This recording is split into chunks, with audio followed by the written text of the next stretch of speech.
Hi everyone, 12 January 2025 ne bako ngasi se ai jibam dana hanga ai yumda lei rubani mayam ado ai hoji Silchar gi airport yaure bako Imphal thor lei ni mayam ai se airport manu si dai se hoji video nam dana sman sana thana dan lei de bako Delhi dana adu duga hoji flight tat pai bagi timing se yaure hai dana ai se flight ma ta chatle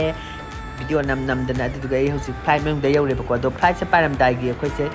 tam na thauba haure adu duga ai na mathak ta gi phajamandan na view se phajamandan nam jai ne bako ai hoji Imphal yau sal le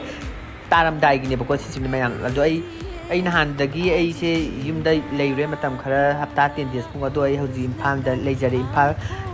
uripok ta leije bani bako ai parlor se uripok ta ni ado makha ta na mayam makeup ki or ama something ba botox any treatment makha khuding makki makeup oiro ama kwa